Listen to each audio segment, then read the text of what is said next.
In the world of espionage, most people are trained to control what they say, how they walk, and how they present themselves to others.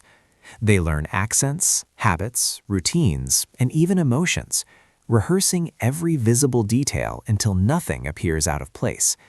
But there is one thing that training often fails to erase: the memory of the hands.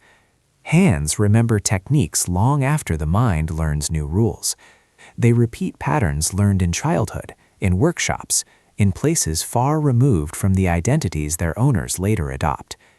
On a freezing January morning in 1957, a man stepped into a small tailoring shop on Madison Avenue, the bell above the door ringing softly, as it always did. Samuel Goldstein barely looked up. He had heard that sound every day for nearly 2 decades, greeting bankers late for meetings, young professionals trying to look older than they felt, and businessmen who believed the right suit could fix almost anything. This customer appeared no different. He was well-dressed, clean-shaven, and confident in the quiet way of someone used to being taken seriously. He introduced himself as Robert Thompson, a businessman from Chicago, visiting New York for meetings with potential investors.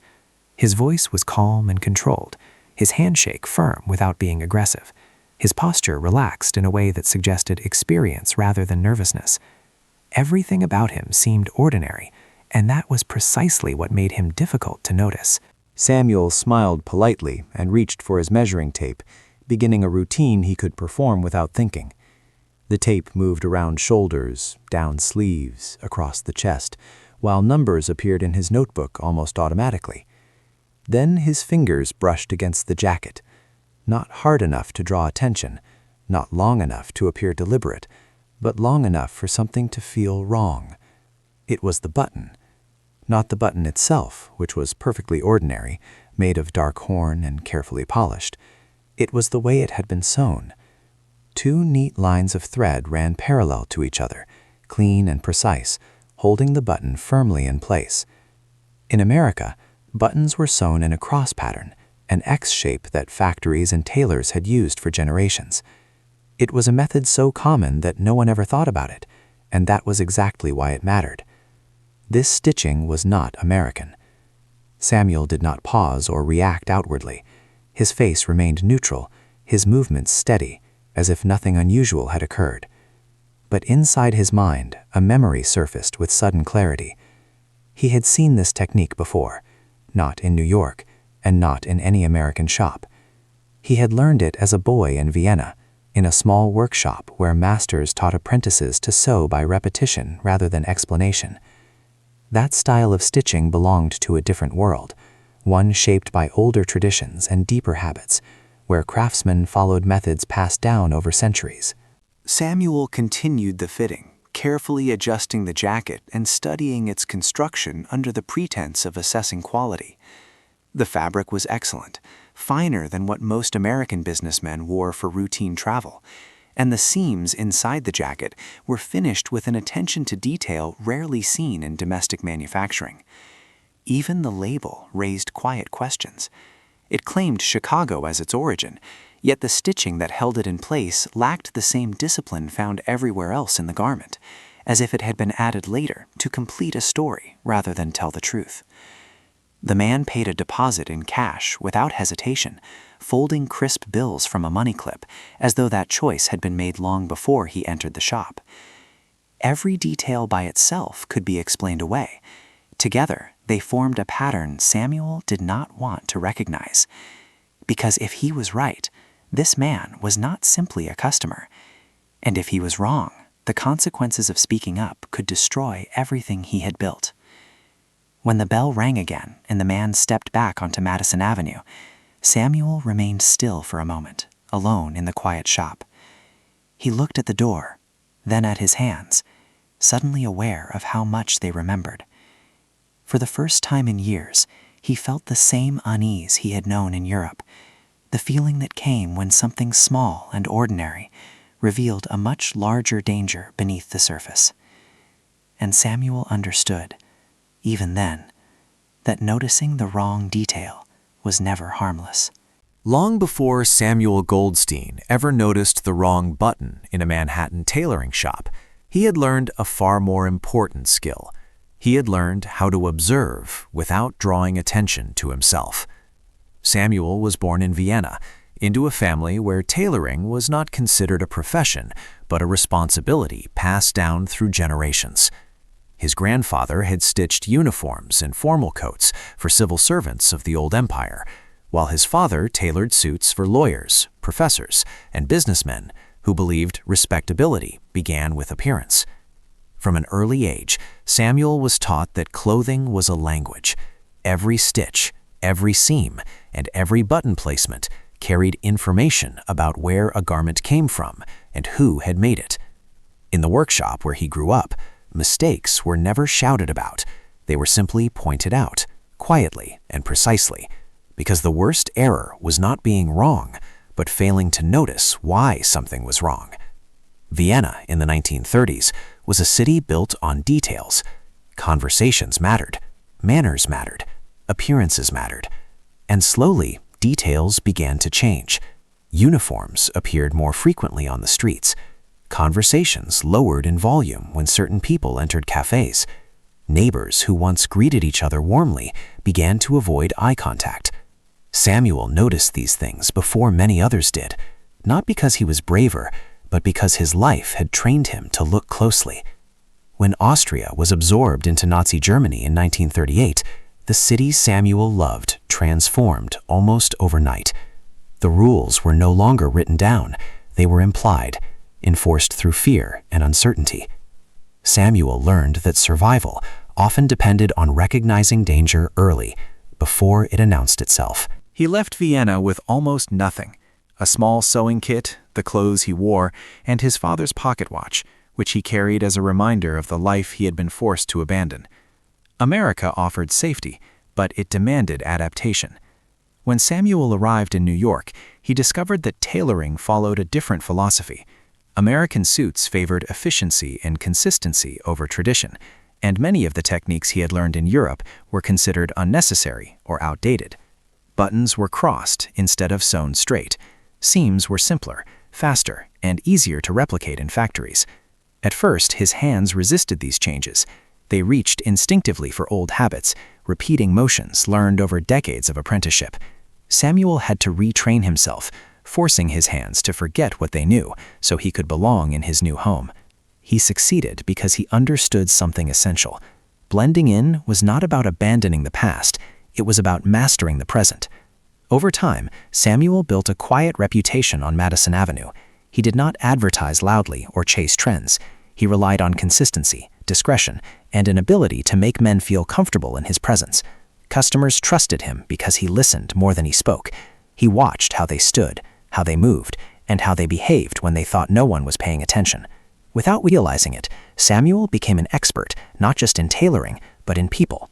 The war had taught him how quickly identities could collapse. His craft had taught him how deeply habits were ingrained. By 1957, Samuel Goldstein was not a man who jumped to conclusions.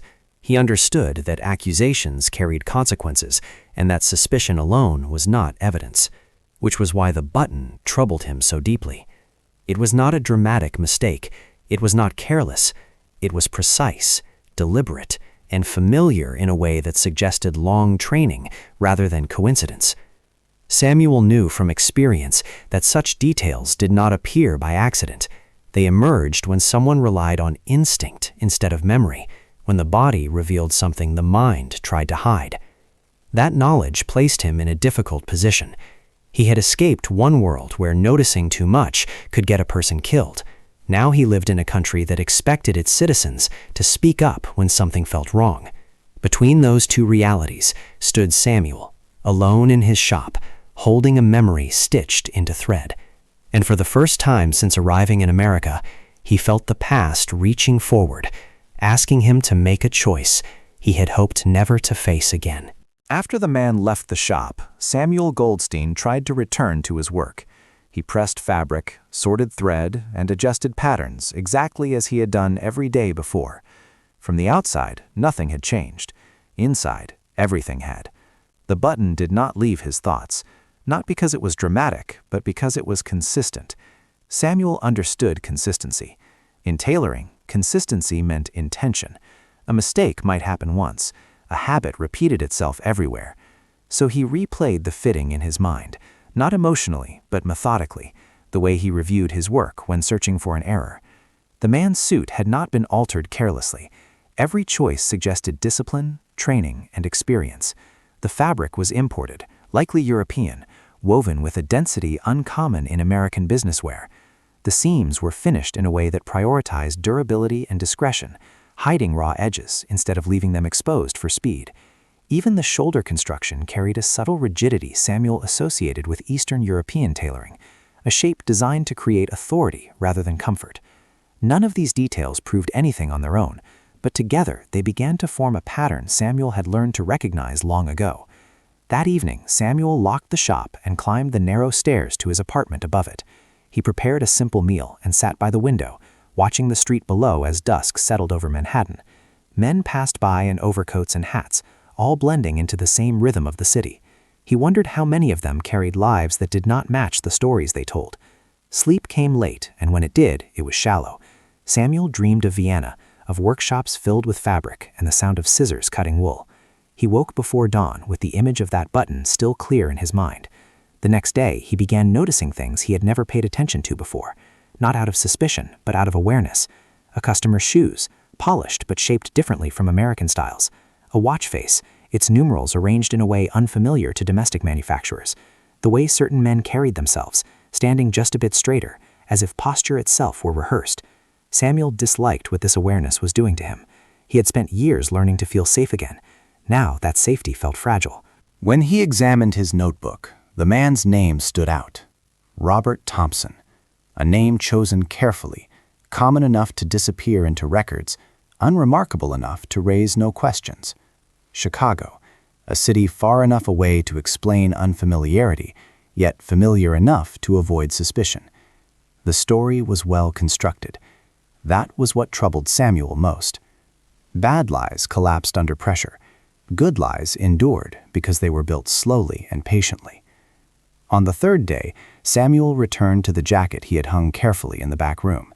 He examined it again, this time without the pretense of customer service.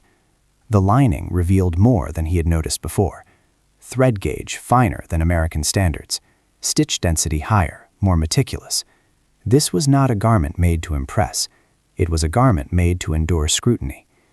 When Samuel reached the label, he studied the stitching once more. The label did not match the rest of the suit. It was the only part that felt rushed, as if someone had realized too late that the truth needed a cover. Samuel felt a familiar tension settle into his chest. He had felt it before, in Europe, when small irregularities hinted at something larger and more dangerous. Back then, ignoring those signs had cost people their freedom, and sometimes their lives. Still, Samuel hesitated. America was not Vienna. This was not 1938. Here, accusing the wrong person could destroy reputations just as effectively as silence once had. What if he was wrong? What if he had allowed memory to shape suspicion, turning craftsmanship into paranoia? That night, he barely slept. Every time he closed his eyes, he saw the same image.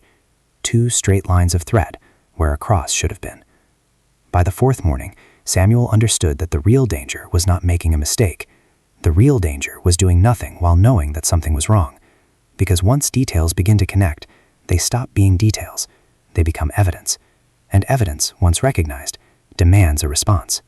Samuel Goldstein spent the next 3 nights barely sleeping. He lay awake in the small apartment above his shop, listening to the familiar sounds of Manhattan after dark. Cars passed on Madison Avenue. A siren echoed somewhere in the distance. Footsteps moved below his window and then faded away. Nothing unusual happened, and yet everything felt different. His mind returned again and again to the same question. What if I am wrong? Samuel understood the weight of that possibility better than most people. He had lived through a world where suspicion alone could ruin lives, where being noticed for the wrong reason meant disappearance, imprisonment, or worse. In that world, survival depended on staying quiet. America had promised something different. Here, rules were written. Accusations required proof. Institutions existed to protect the innocent. But Samuel also knew another truth. History did not repeat itself in obvious ways. It returned quietly, through habits, complacency, and the assumption that danger always announced itself clearly. On the second night, Samuel walked down to the shop after midnight. The space felt different without customers. The fabric bolts cast long shadows under the dim lights, and the mirrors reflected a version of the room that felt unfamiliar. He took the jacket from its hanger and laid it carefully on the cutting table. There was no anger in him as he examined it again, no excitement, no sense of drama, only focus. He traced the stitching with his finger, following the thread exactly as it had been laid. The work was confident, practiced, and consistent across the garment. This was not the result of one careless decision. It was the result of training. Samuel closed his eyes and remembered his father correcting his hands when he was a boy, guiding his fingers until the motion became automatic. Once learned, those movements never truly disappeared. He placed the jacket back where it belonged and turned off the lights. The third night was the hardest. Samuel sat at the small kitchen table, his father's pocket watch resting in his palm. He had carried it across borders and oceans, keeping it as proof that small objects could survive even when people did not. The watch reminded him that history was shaped by ordinary choices made under pressure. Most of those choices were never recorded. He imagined the consequences of silence. If the man was harmless, nothing would happen. If the man was dangerous, silence would allow him to continue unnoticed. Samuel had learned long ago that danger rarely arrived alone. It brought others with it, quietly and patiently. By morning, he understood that his fear of being wrong could not outweigh his responsibility to speak when something felt fundamentally out of place. The decision did not bring relief, it brought clarity. Samuel walked to the corner of the street and stepped into a public telephone booth, closing the glass door behind him. The space felt small, enclosed, and strangely final. He remembered a government notice he had seen weeks earlier at the post office, a simple poster asking citizens to report suspicious activity related to national security. He dialed the number slowly. When the operator answered, Samuel spoke carefully, choosing his words the way he chose stitches. He did not accuse, he did not speculate. He described what he had observed. A suit, a button sewn with a technique uncommon in America, seam finishing consistent with European methods, a label that appeared added after construction. There was a pause on the line, not confusion, attention. The operator transferred him, and a new voice came on, calm and professional. Special Agent William Harrison. Samuel repeated the details, exactly as before, resisting the urge to justify or explain beyond the facts. He expected skepticism, perhaps even polite dismissal. Instead, Harrison asked one simple question. When is the customer scheduled to return? Samuel answered quietly. 10 days, first fitting. Another pause followed, longer this time. Then Harrison spoke again, his tone more deliberate.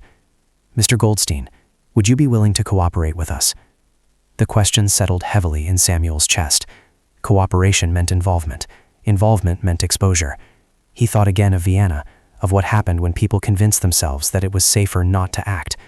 Samuel took a breath. He told Harrison that he would do what he could. When he hung up the phone, the booth felt emptier than before.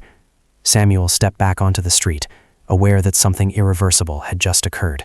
He had crossed a line he could not uncross. And from that moment on, he was no longer just a tailor who noticed details. He was a witness.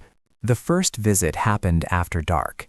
Samuel closed the shop at his usual hour, turned the sign to closed, and locked the front door as he had done countless times before. Nothing about the evening appeared unusual to anyone passing by on Madison Avenue. But when the street quieted and the flow of pedestrians thinned, a soft knock came from the back alley door. Samuel hesitated for only a moment before opening it. 2 men stepped inside. They did not introduce themselves loudly or dramatically. They spoke in low, controlled voices, aware that even in a closed shop, walls had ears. Special Agent William Harrison was older than Samuel expected, with a calm, unreadable expression shaped by years of listening rather than speaking. The second man, Thomas Mueller, was younger, sharp-eyed, and carried a small notebook he never seemed to put down. They moved through the shop slowly, observing rather than directing, taking in the layout, the mirrors, the fitting room, and the back workspace where Samuel stored fabric and supplies. "This is where it happened," Harrison said quietly. Samuel nodded. The back room, normally a place of quiet routine, became something else that night. The cutting table was cleared and repurposed as a makeshift briefing space. Maps of Manhattan were spread out, marked with small circles and lines that meant nothing to Samuel, but clearly mattered to the men standing across from him. Harrison spoke carefully, choosing his words as deliberately as Samuel chose stitches. They had been watching several Soviet intelligence officers operating under diplomatic cover in New York for months. Those men were protected by immunity and could not be touched without diplomatic consequences. What the Bureau needed were illegals, agents living under false identities, without protection, embedded deeply enough that removing them would damage entire networks. Samuel understood immediately what that meant. If his suspicion was correct, Robert Thompson was not simply an individual problem, he was a doorway. Mueller opened a folder and placed photographs on the table. Close-up images of suits, buttons, seams, and labels filled the space under the light. Samuel leaned forward despite himself. He recognized the patterns instantly: parallel button stitching, European seam finishing, thread density inconsistent with American production. Harrison explained that these details had betrayed agents before. No matter how much training operatives received, certain habits remained stubbornly intact. Tailors, Harrison said, were particularly dangerous witnesses. Samuel felt a chill at that. They discussed the plan. When Thompson returned for his fitting, Samuel was to behave exactly as he always did. No hesitation, no curiosity, no visible change. Surveillance teams would be positioned outside the shop, blending into the city as naturally as Thompson himself tried to do. Agents would follow him, identify where he lived, and observe who he met. A small listening device would be installed in the fitting room, concealed in a light fixture, to record the conversation. Samuel listened, absorbing the details with a quiet intensity. He was aware of the risk now in a way he had not been during the phone call. This was no longer abstract. If Thompson sensed any unusual, Samuel would be the first person he suspected. Harrison did not minimize that risk. He spoke plainly, explaining that cooperation came with no guarantees. The Bureau would do everything possible to protect Samuel, but espionage was unpredictable by nature. Samuel thought again of Vienna, of how quickly ordinary lives could be overturned. He agreed. Over the next several evenings, the agents returned. Always after hours, always discreet.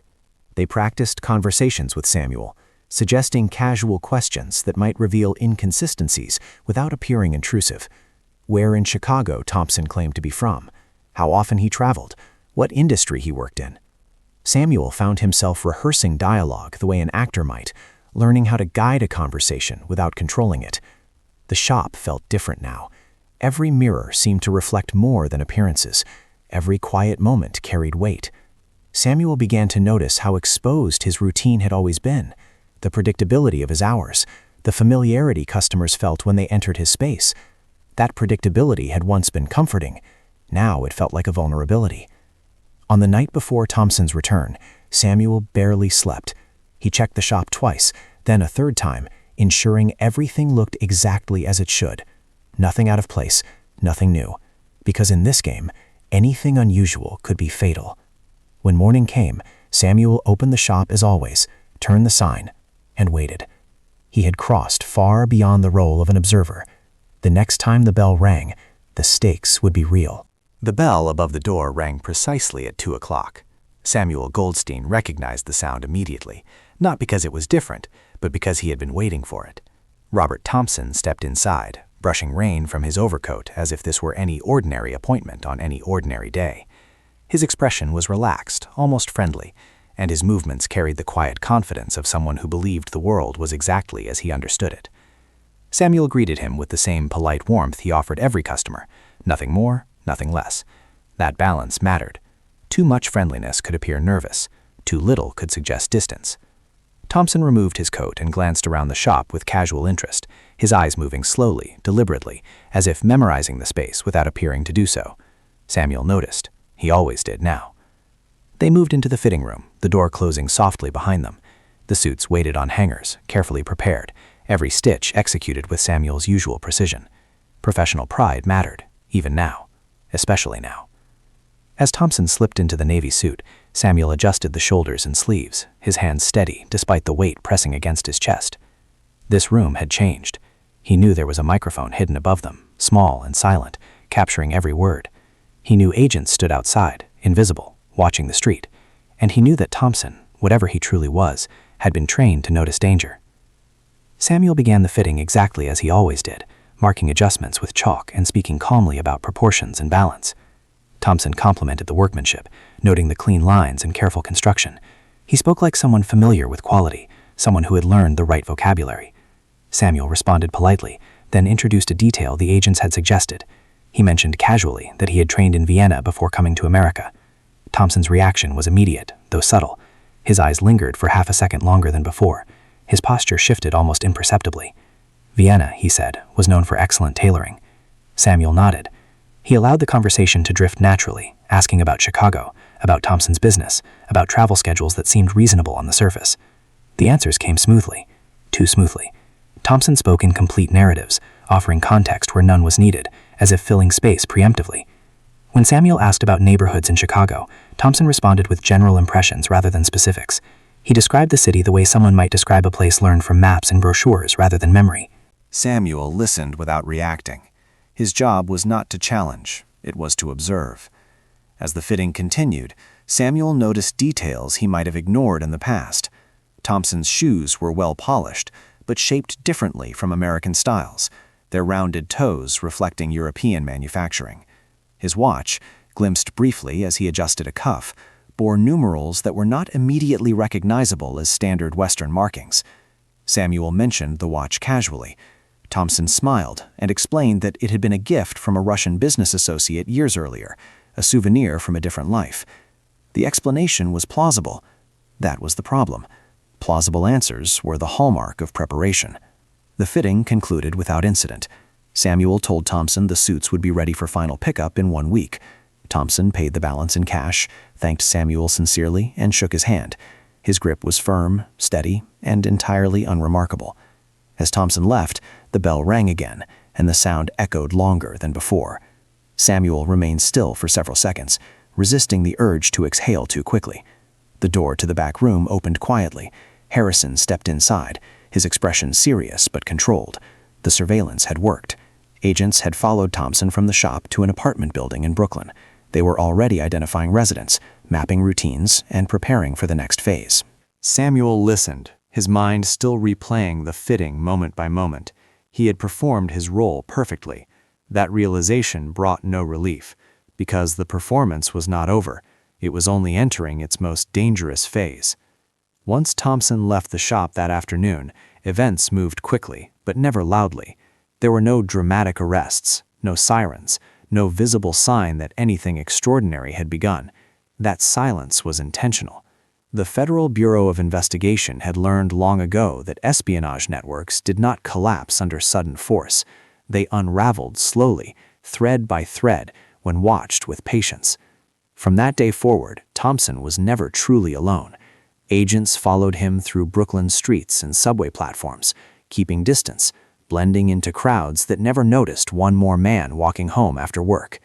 They observed the rhythm of his life, the hours he kept, the routes he preferred, and the places where he paused longer than necessary.